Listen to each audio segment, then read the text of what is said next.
अस्सलामु अलैकुम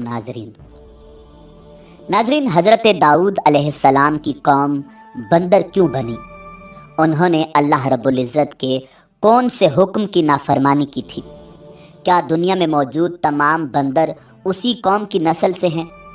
यही हमारी आज की वीडियो का मौजू होगा और आज हम आपको हज़रत दाऊद अलैहिस्सलाम की कौम के मुताल्लिक मुकम्मल मालूमात फ़राहम करेंगे जो यकीनन आपके इल्म में इजाफ़े का बायस होंगी।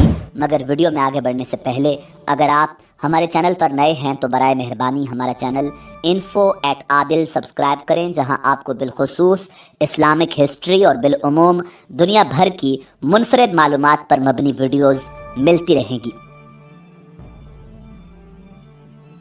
नाज़रीन, हज़रत दाऊद अलैहिस्सलाम अल्लाह के बरगुज़ीदा नबी और रसूल थे और अल्लाह रब्बुल इज़्ज़त ने आपको बादशाहत भी अता की थी। अंबियाए कराम अलैहिमुस्सलाम में हज़रत आदम अलैहिस्सलाम के बाद हज़रत दाऊद अलैहिस्सलाम ही वो पैगंबर हैं जिन्हें कुरान करीम ने खलीफा के लक़ब से नवाजा। कुरान करीम की सूरह बनी इसराइल में इरशाद है, और हमने बाज़ पैगंबरों को बाज़ पर फजीलत बख्शी और दाऊद को ज़बूर इनायत की। नाज़रीन, हज़रत दाऊद अलैहिस्सलाम की कौम के 70,000 आदमी उक़बा के पास समंदर के किनारे एला नामी गांव में रहते थे और ये लोग बड़ी फराखी और खुशहाली की ज़िंदगी बसर करते थे। अल्लाह रब्बुल इज़्ज़त ने इन्हें बेशुमार नेमतों से नवाज रखा था और ये लोग खुदा की इबादत से गाफिल हो गए। नाज़रीन, अल्लाह रब्बुल इज़्ज़त ने इन लोगों का इस तरह इम्तिहान लिया कि हफ्ते के दिन का अदब इन पर लाजिम करार दिया और उस दिन मछली का शिकार उन लोगों पर हराम फरमा दिया और हफ्ते के बाकी दिनों में शिकार हलाल था। मगर इस तरह उन लोगों को आजमाइश में मुब्तला फरमा दिया कि हफ्ते के दिन बेशुमार मछलियाँ आती थीं और दूसरे दिनों में कम आती थीं। तो शैतान ने उन लोगों को ये हीला बहाना बता दिया कि समंदर से कुछ नालियाँ निकाल कर खुश्की में चंद हौज़ बना लो और जब हफ्ते के दिन उन नालियों के ज़रिए मछलियाँ हौज़ में आ जाएं तो नालियों का मुंह बंद कर दो और उस दिन शिकार न करो, बल्कि दूसरे दिन आसानी के साथ उन मछलियों को पकड़ लो।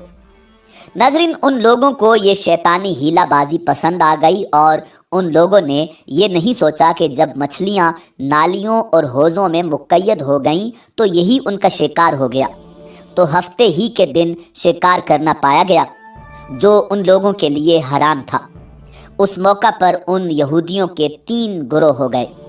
नाज़रीन, कुछ लोग ऐसे थे जो शिकार के उस शैतानी हीला से मना करते थे और नाराज़ और बेजार होकर शिकार से बाज रहे, जबकि दूसरे गिरोह के लोग उस काम को दिल से तो बुरा जानकर खामोश थे मगर दूसरों को मना नहीं करते थे, बल्कि मना करने वालों से ये कहते थे कि तुम लोग ऐसी कौम को क्यों नसीहत करते हो जिन्हें अल्लाह रब्बुल इज़्ज़त हलाक करने वाला या सख्त सज़ा देने वाला है।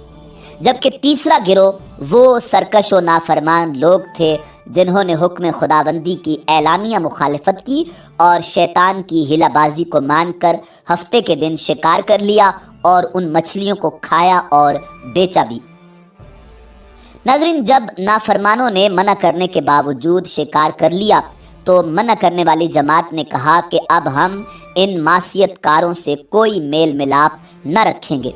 चुनाचे उन लोगों ने गांव को तकसीम करके दरमियान में एक दीवार बना ली और आमदोरफ्त का एक अलग दरवाज़ा भी बना लिया।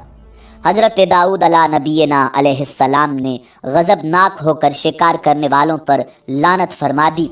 उसका असर ये हुआ कि एक दिन खताकारों में से कोई भी बाहर नहीं निकला तो उन्हें देखने के लिए कुछ लोग दीवार पर चढ़ गए तो क्या देखा कि वो सब के सब बंदरों की सूरत में मस्ख हो गए हैं। अब लोग उन मुजरिमों का दरवाज़ा खोलकर अंदर दाखिल हुए तो वो बंदर अपने रिश्तेदारों को पहचानते थे और उनके पास आकर उनके कपड़ों को सूंघते थे और ज़ारो कतार रोते थे, मगर लोग उन बंदर बन जाने वालों को नहीं पहचानते थे।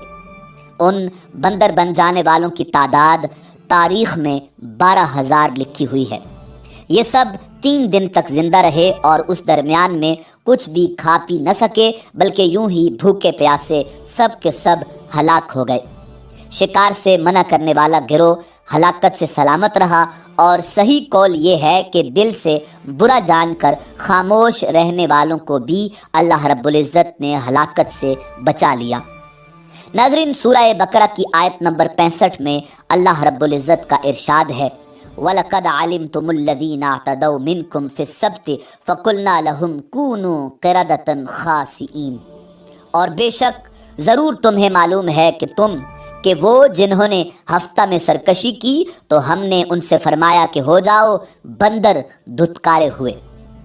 ناظرین، یہ مفصل واقعہ سورہ الاعراف میں موجود ہے، جس سے معلوم ہوتا ہے کہ شیطانی ہیلہ بازیوں میں پڑھ کر اللہ جل شانہ کے احکامات کی نافرمانیوں کا انجام کتنا برا اور کس قدر خطرناک ہوتا ہے، اور خدا کے نبی جن بد نصیبوں پر لعنت فرما دیں وہ کیسے ہولناک عذاب الہی میں گرفتار ہو کر دنیا سے نیست و نابود ہو کر عذاب نار میں گرفتار ہو جاتے ہیں اور دونوں جہاں میں ذلیل و خوار ہو جاتے ہیں۔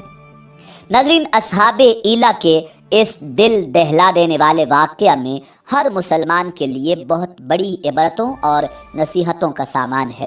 کاش اس واقعہ سے مسلمانوں کے قلوب میں خوف خداوندی کی لہر پیدا ہو جائے اور وہ اللہ اور اس کے رسول کی نافرمانیوں کی پگڈنڈیوں میں بھٹکنے سے منہ موڑ کر صراط مستقیم کی شاہراہ پر چل پڑیں اور دونوں جہانوں کی سربلندیوں سے سرفراز ہو کر اعزاز و اکرام کی سلطنت کے تاجدار بن جائیں۔ ناظرین، اب ایک انتہائی اہم سوال یہ ہے جو اکثر لوگوں کے ذہن میں ہوتا ہے کہ کیا اس وقت دنیا میں موجود تمام بندر اسی قوم کی نسل سے ہیں؟ تو اس کا جواب یہ ہے کہ حضرت عبداللہ بن مسعود رضی اللہ تعالی عنہ سے صحیح مسلم میں منقول ہے کہ بعض لوگوں نے اپنے زمانے کے بندروں اور خنزیروں کے بارے میں حضور سرور کونین امام الانبیاء جناب محمد الرسول اللہ صلی اللہ علیہ وآلہ وسلم سے دریافت کیا کہ کیا یہ وہی مسخ شدہ شکلوں والے یہودی ہیں؟ آپ صلی اللہ علیہ وآلہ وسلم نے ارشاد فرمایا، اللہ رب العزت جب کسی قوم میں مسخ صورت کا عذاب نازل کرتے ہیں تو ان کی نسل نہیں چلتی بلکہ چند روز میں ہلاک ہو کر ختم ہو جاتے ہیں۔ بندر اور خنزیر دنیا میں پہلے سے ہی موجود تھے۔ ناظرین، اسی امید کے ساتھ اجازت دیجیے کہ آپ کو ہماری ویڈیو پسند آئی ہوگی۔ ملتے ہیں بہت جلد ایک نئی تاریخی، تحقیقی اور معلوماتی ویڈیو کے ساتھ۔ دیکھتے رہیے info@adil۔ اللہ رب العزت آپ کا حامی و ناصر ہو۔